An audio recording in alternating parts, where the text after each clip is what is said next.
hecho horrible, un atentado contra el semanario satírico Hebdo, cuyo saldo fueron 12 personas muertas, 12 periodistas muertos, entre ellos 4 destacados caricaturistas y el editor del semanario. Es un hecho que ha causado el repudio y la solidaridad de miles de personas en todo el mundo. París está levantada, autoridades de todo el mundo han expresado su condena, su rechazo a este acto que es lesivo contra la libertad de prensa y de expresión. Y precisamente me encuentro aquí con mi colega Fidel Gutiérrez de la Agencia Andina, a quien le doy la bienvenida y bueno, comentar este hecho tan terrible, ¿no, Fidel? Sí, pues Cintia, buenos días a nuestra audiencia en este primer programa del año, y como tú decías, es un poco triste empezar nuestras actividades en este espacio con un hecho tan lamentable y que refleja la intolerancia que puede haber todavía en ciertos sectores de la sociedad en el mundo, motivados por razones políticas o religiosas, agrediendo y en este caso asesinando sin piedad a una docena de personas por razones aparentemente religiosas o ideológicas. Las investigaciones están en marcha, la ola de indignación es mundial y nosotros como periodistas pues no tenemos más que sentir también esa adversión hacia ese tipo de acciones de violencia. Pues finalmente todos estamos en peligro porque todos de alguna manera estamos expuestos a lo que puedan hacer en contra nuestra quienes no comparten nuestros puntos de vista. Eso es lamentable y bueno, habla mucho del nivel de tolerancia que se necesita en el planeta en este momento para ir hacia un estado de cosas más armónico. Y bueno, nuestro invitado Cintia hoy día nos va a explicar un poco más sobre la coyuntura que rodea este tipo de acciones, a este acto lamentable, ¿no es así? Sí, es verdad. Nos acompaña en la mesa de conducción el editor de la página Internacionales del Diario El Peruano, el doctor Fabián Bayas, a quien le doy la bienvenida. Fabián, buenos días. Buenos días. Fabián, en principio, ¿cuáles son tus impresiones de este hecho tan lamentable que involucra a la prensa? Bueno, yo creo que es un hecho que se va a relacionar mucho con muchos problemas que está enfrentando ahorita Europa, ¿no? Este hecho conecta con problemas, por ejemplo, el tema de la política migratoria que tiene actualmente la Unión Europea. En las últimas semanas hemos visto nuevas olas de inmigrantes que vienen de los países denominados Magreb, del norte de África, y estas escenas de los barcos fantasmas que traen migrantes ilegales, donde por las dimensiones que ocurre y ya con este hecho, la Unión Europea quiere poner políticas mucho más duras con respecto a los inmigrantes. Problemas como la participación de la Unión Europea en la gran coalición que se ha enfrentado contra el Estado Islámico frente a Siria, en Siria e Irak.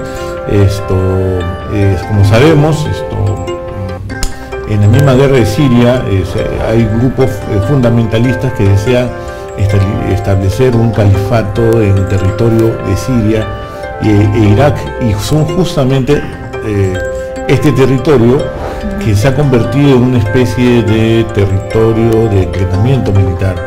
Lo más probable es que estos señores que demostraron habilidades militares muy bien formadas el día de ayer al hacer un ataque, no es el caso de estos lobos solitarios que vienen, riegan balas y se van corriendo, sino que se ve que es una operación planeada desde una perspectiva militar. Han recibido educación militar en Siria o Irak. Es muy probable que eso sea así, ¿no? Entonces yo creo que este problema va a tocar todas estas ramificaciones y va a replantear la política de seguridad de la Unión Europea con respecto a todos estos problemas. Esto, Fabián, ¿no supone una contradicción con el reciente reconocimiento del Estado palestino por parte de varios países, incluido Francia? Estamos hablando de gente que actúa fuera de ese contexto, ¿no es así? Claro, habría que explicar un poquito, porque generalmente cuando hablamos del mundo árabe o del mundo musulmán a veces nos confundimos un poco, ¿no? Vamos a decir que el mundo árabe es aquella sección de países, hay muchos países que han recibido en un momento dado la cultura árabe, ¿no? Es igual como en América Latina recibió la cultura hispana o portuguesa. Entonces, profesan el Islam y son árabes al mismo tiempo. Pero los musulmanes en el mundo son 1.200 millones. La verdad que estos grupos no representan a nadie o muy pocos, ¿no? Es como decir, para hacer el paralelo, que el Sendero Luminoso pueda representar la civilización occidental. O sea, son grupos muy pequeños, pero muy eficientes, que trabajan dentro de la comunidad árabe, y en este caso también la comunidad musulmana, al mismo tiempo. Entonces, que tú reconozcas al Estado palestino, siendo, digamos, manteniendo lazos de identidad, no les va a importar, porque para ellos más importante es la formación de una identidad y un nuevo Estado dentro de Siria e Irak, y la influencia que pueden tener las comunidades musulmanas dentro del Estado francés.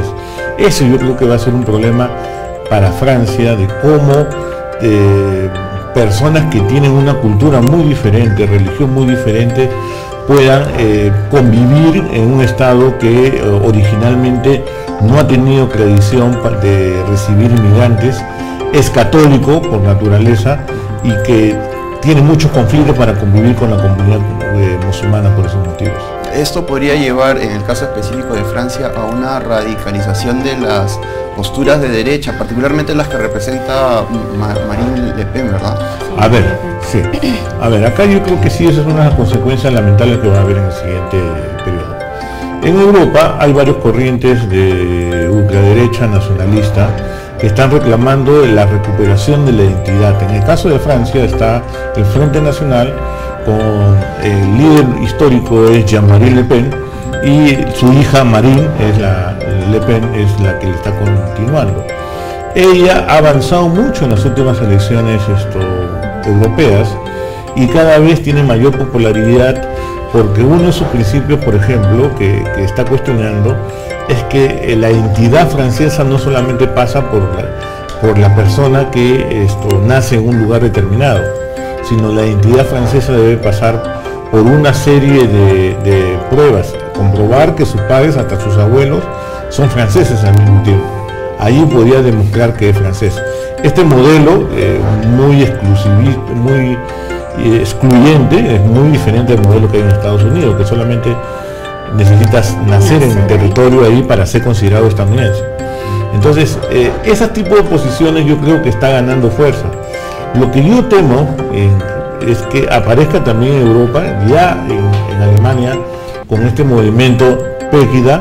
Es un movimiento que odia al Islam, ¿no? Lo vamos a llamarlo islamofobia, que rechaza los principios del Islam, y que con eventos con esa naturaleza yo creo que va a ser inevitable que se alimenten posiciones más extremistas dentro de Europa, ¿no? Fabián, entonces tú prevés que los partidos estos islamófobos se radicalicen más, y también Europa, la Unión Europea, radicalice el tema migratorio y otras acciones de seguridad?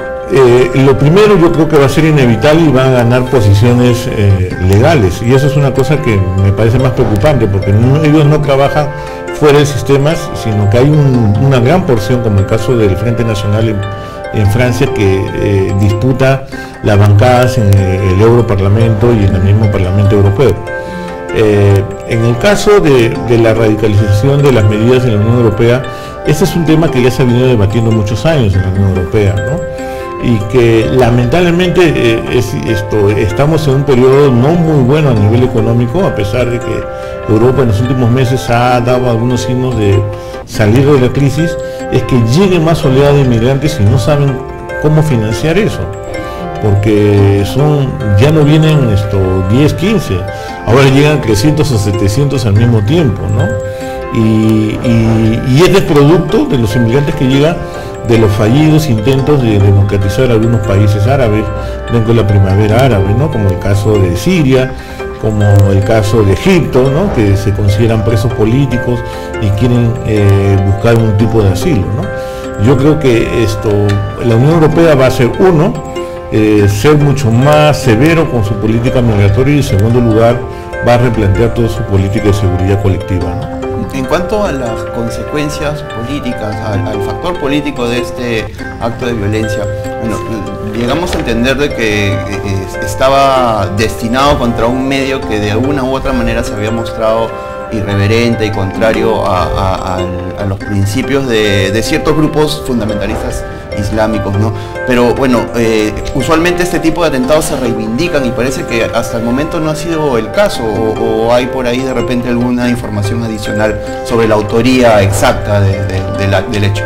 Bueno, hay dos tipos de datos. Uno, lo que supuestamente han dicho, han escuchado testigos al momento del ataque, ¿no? El adiós, Alá es grande, ¿no?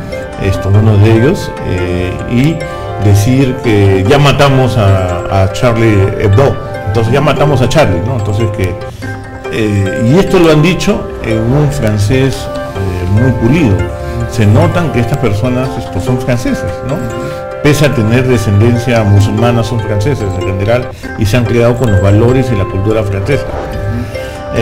Lo segundo que podría darnos que es un grupo fundamentalista son los twitters que han salido después de ellos, ¿no? Reivindicando el acto, pero en forma individual, ¿no? Diciendo que esto es forma de la venganza por haberse burlado de Alá, ¿no? Y de Mahoma, ¿no? En reiteradas oportunidades ya esta revista había recibido amenazas por esa misma razón, por ese humor ácido, antisistémico que profesaba, ¿no? Claro, pero bueno, esto pinta también un panorama sombrío, me imagino, en lo que respecta a las libertades individuales, de repente podía haber la posibilidad de restringir algunas en razón de este atentado en París. ¿Habría una reacción para mantener el orden, crees tú? A ver, yo creo que acá se debe haber aprendido mucho las lecciones del 11 de septiembre con Estados Unidos, ¿no? Es cierto que este tipo de atentados, uno de los objetivos del terrorismo es la represalia, ¿no? Porque esa represalia que causa el Estado francés supuestamente está orientado a dividir a la población del ejército y de las Fuerzas Armadas francesas, porque lo que se supone es que va a haber redadas en sectores dominados por franceses musulmanes, donde va a haber abusos, detenciones arbitrarias, seguramente alguna violación de derechos humanos en forma de detención, y eso causa una mayor fricción entre el ejército y las fuerzas policiales francesas con la comunidad islámica. Yo creo que está orientado también en este objetivo. Creo que la mejor respuesta que tiene que hacer en estos momentos, y hasta el momento lo están haciendo, es que es una intervención basada en la inteligencia policial, ¿no? Que yo creo que es lo más recomendable para dar con las personas que cometieron estos actos, ¿no? Y no una represión totalmente indiscriminada. Solamente también quiero decir que esto también debe haberlo aprendido Francia con experiencia, ¿no? Recordemos en la década del 50, aquellos que hemos visto películas acerca de cómo Francia trató en el caso de Argelia, ¿no? Como colonia cuando se levantó, ¿no? Y ahí sí hubieron violación de derechos humanos y aprendió mucho Francia de este caso, ¿no? Fabián, sin duda esto es un atentado contra la libertad de prensa y expresión, esto es lo que sentimos los periodistas, pero estos grupos radicales no lo ven así, lo ven precisamente en su base ideológica. Quería que nos recuerdes tú si han habido otros atentados en el pasado de iguales magnitudes, que yo recuerde no, pero ¿qué dice la historia? A ver, contra la prensa ha habido atentados, pero contra la vida en forma directa. En los últimos años hemos visto desfilar a por lo menos 5 hombres de prensa vestidos de naranja antes de ser decapitados, ¿no? Y ese es un ataque directo, ¿no? Ha habido muchas amenazas a medios de comunicación. No era la primera caso. En el año 2006 hubo un gran incidente justamente de dibujantes daneses que dibujaron a Mahoma, y de acuerdo al Corán no es que te prohíba dibujar a Mahoma, sino que por la tradición más fundamentalista es que está prohibido de representarlo en algo, ¿no? Entonces esto inclusive indica que la persona que lo represente en un dibujo se irá al infierno o algo así, ¿no? Entonces ya ha habido, digamos, amenazas ante el mismo Charlie, este semanario humorístico Charlie Hebdo. Entonces ya ha habido antecedentes, y por eso es que tenía 2 policías estaba muy resguardado, estaba a las puertas con seguridad y todo eso fue insuficiente para el acto, ¿no? Bueno, informar también a nuestros amigos que anoche se entregó uno de los 3 comandos que ingresaron pues a la sede de este semanario satírico francés y bueno, desataron esta masacre, y la prefectura de la policía de París ha mandado comunicados identificando a 2 hermanos. Bueno, esperemos de que en las próximas horas sean capturados. La identidad de estos dos, de estos 2 hermanos de nombre Said, no sé si me equivoco al pronunciar, pero creo que es Ouachib y Cherif Ouachib. ¿Eso hacia dónde nos lleva?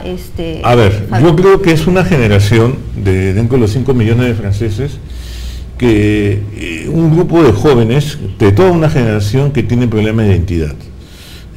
Sus padres sí pueden decir, vengo de Pakistán, vengo de Palestina, vengo de Libia, vengo de Argelia, pero ellos no se sienten ni argelinos, ni palestinos, ni libios, pero tampoco son franceses, no se sienten franceses. Entonces, estas personas que quedan en un limbo, la propia identidad personal, son los más propensos a buscar movimientos extremistas que le den una disciplina y una identidad. Y grupos como el Estado Islámico, el Al-Qaeda, que opera de otra manera, son aquellos que obedecen a este sistema, ¿no? Yo creo que son jóvenes que están buscando una identidad propia, y lo haya en estos grupos más radicales, que profesan y la búsqueda de un espacio donde el Islam se anteponga ante las leyes políticas, ¿no? La política y la religión vayan de la mano, ¿no? Yo creo que eso le da un orden, le da una pertenencia que no han podido encontrarlo en el Estado francés, que también por esa misma razón son discriminados, ¿no? Bueno, amigos, nosotros vamos a una pausa y ya regresamos.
amigos, nosotros aquí retornamos, estamos hablando con el editor de la página internacionales del diario El Peruano, el doctor Fabián Bayas, con quien estamos pues dialogando sobre este terrible hecho acontecido en París, este atentado contra el semanario satírico parisense, en la cual murieron 12 periodistas a manos de un grupo de extremistas. Fabián, comentábamos durante el corte, un poco explícame para que nuestros oyentes entiendan un poco, digamos, las consecuencias o las implicancias de este terrible hecho.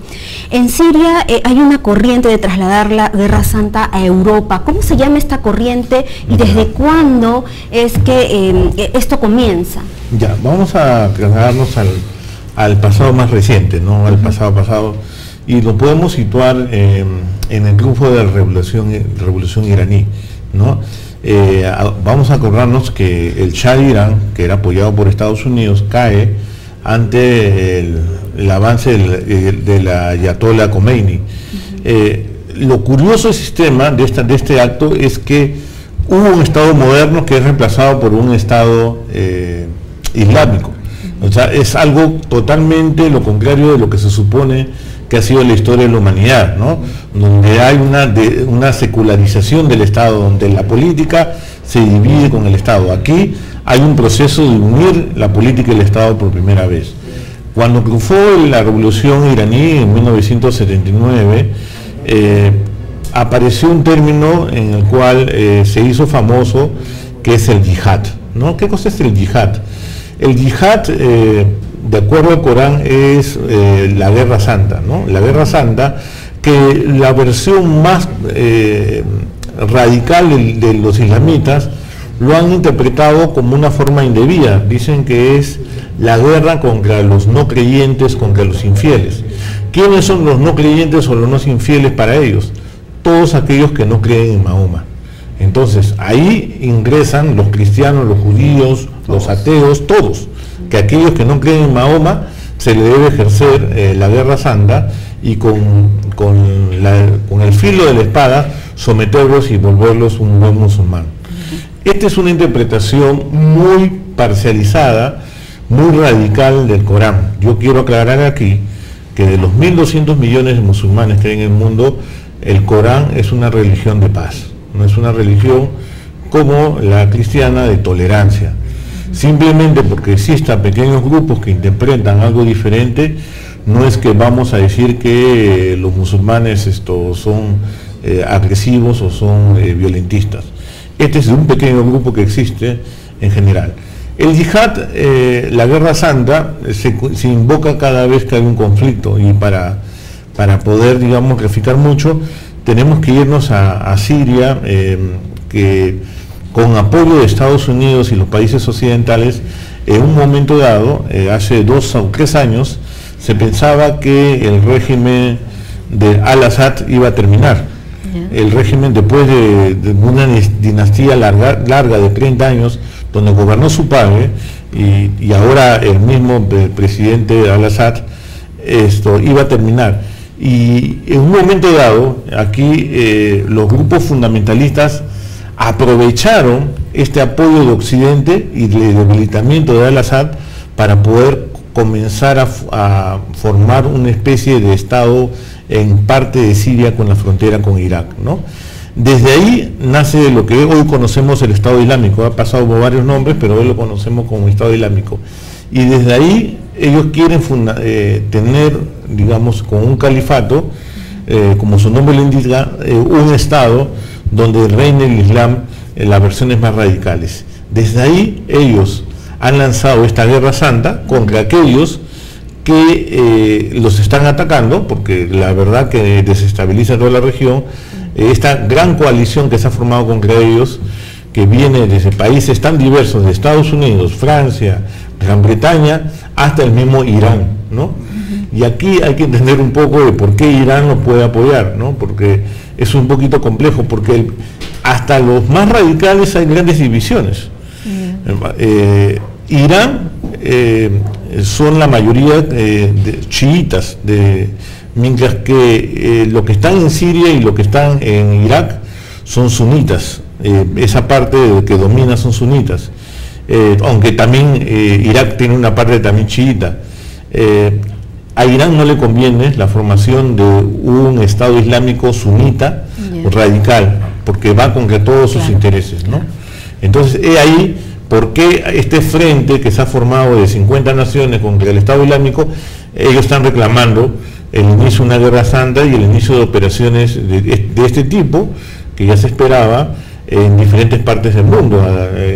Antes de Navidad tuvimos un evento así también en Sydney, en Australia, ¿no? Donde hubo un secuestro, y también hay diversos eventos donde los terroristas islámicos están llevando la guerra a diferentes capitales del mundo. Dentro de ese contexto, Fabián, ¿qué tanto actúa Latinoamérica? ¿Qué tipo de escenario son nuestros países para esta coyuntura? A ver, cuando desde las Torres Gemelas se pensó que si había un lugar en el cual era peligroso por el resurgimiento del islamismo en América Latina, es un lugar llamado la triple frontera, que abarca Argentina, Brasil y Paraguay.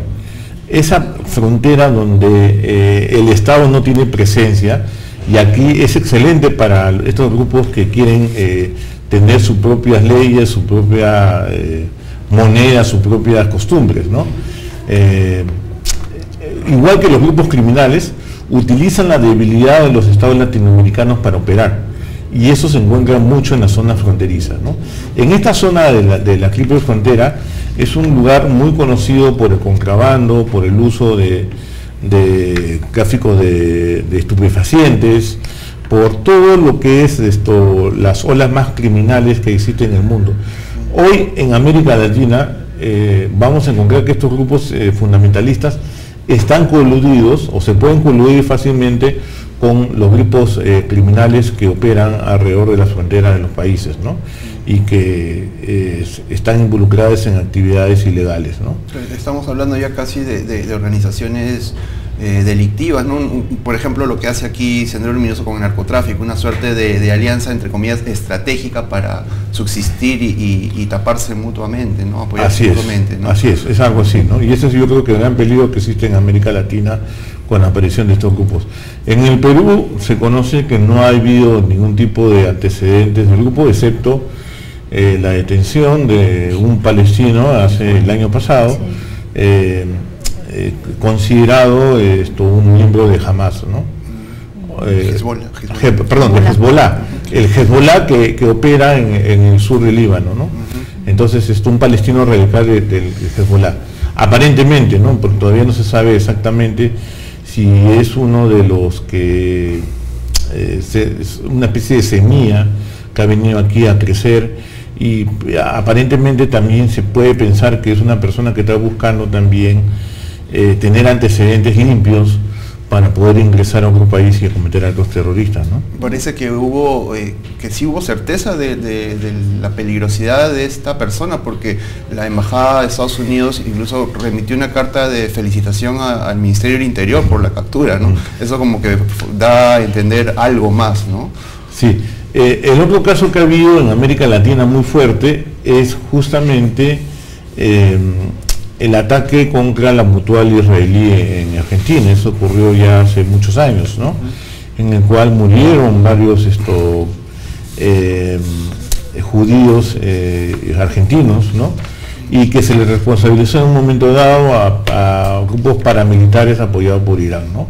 Pero de ahí no ha pasado más, menos mal, América Latina en escenario dentro de este conflicto entre islamitas radicales y países occidentales en general.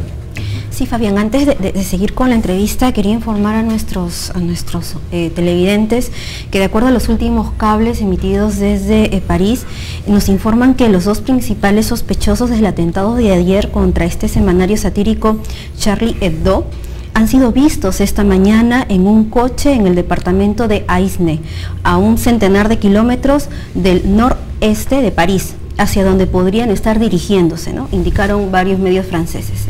Vamos a estar informando a través de nuestras plataformas, nuestras 3 plataformas, a través de la Agencia Andina de Noticias Mayor Información. Fabián, Hablemos un poquito de las características de este semanario satírico.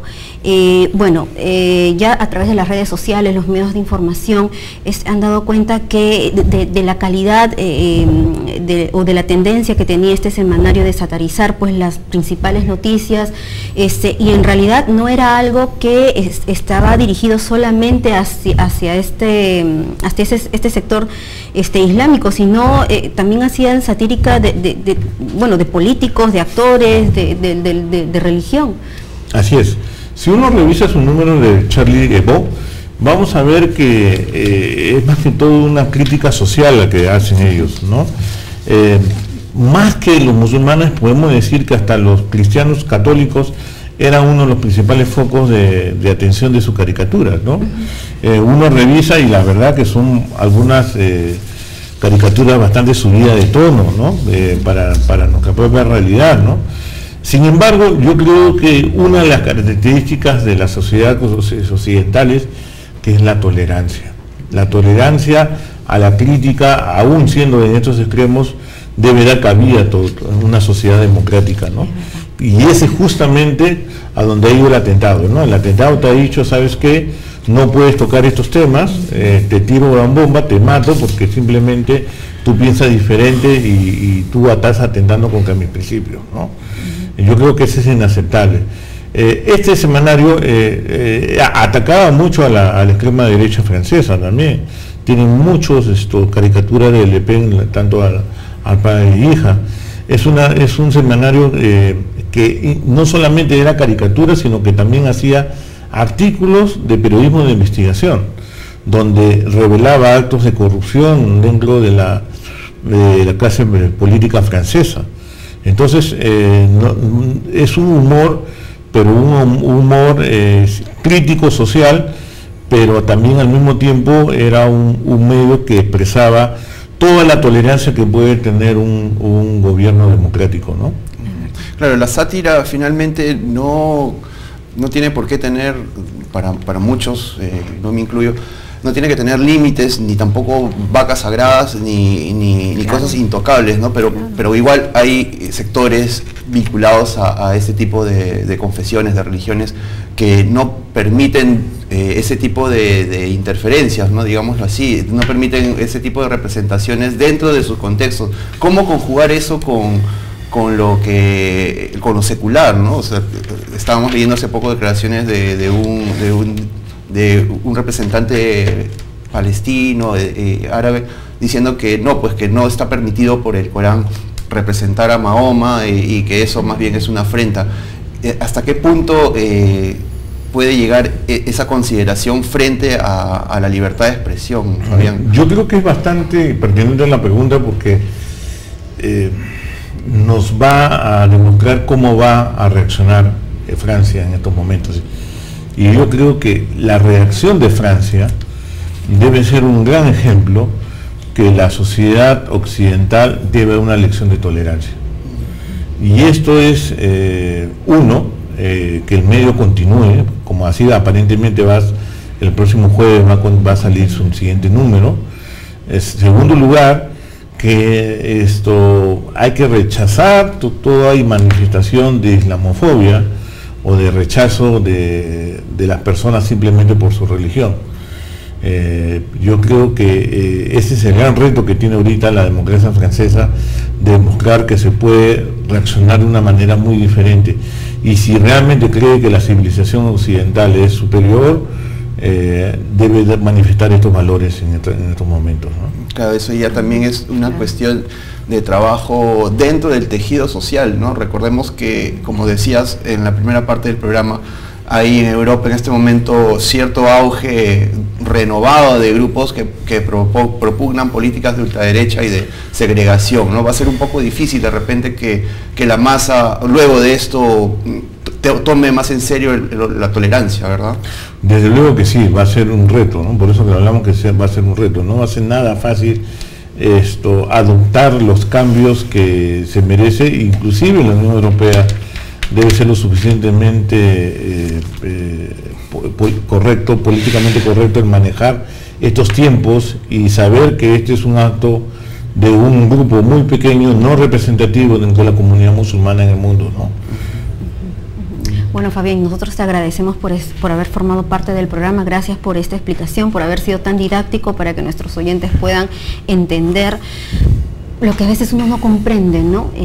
Cómo un acto de intolerancia puede tener efectos tan lamentables, ¿no? Y que toca, la violencia está condenada absolutamente, ¿no? Pero nos toca como periodistas, nos toca porque son colegas, son 12 colegas que perdieron la vida ayer de la manera más terrible.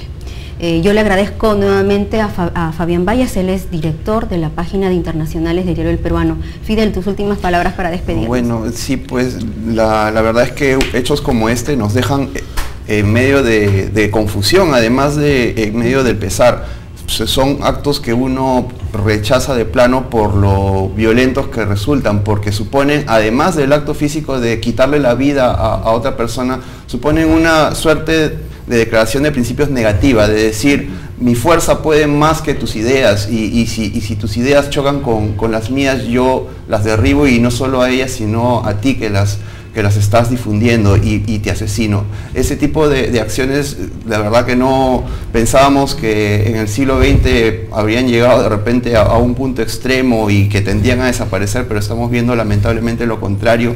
Y bueno, es cuestión de que desde todos los sectores, desde el sector político, desde el sector académico y desde las mismas religiones, todo el mundo se encamine hacia erradicar ese tipo de manifestaciones violentas. Ojalá que esto sea un punto de quiebre y que las cosas vayan a mejor y no a represalias ni a venganzas. Es lo que esperamos, de verdad. Sí, de verdad esperamos todos eso. Bueno, amigos, nosotros nos reencontramos el próximo jueves. Muchísimas gracias por acompañarnos. Buenos días.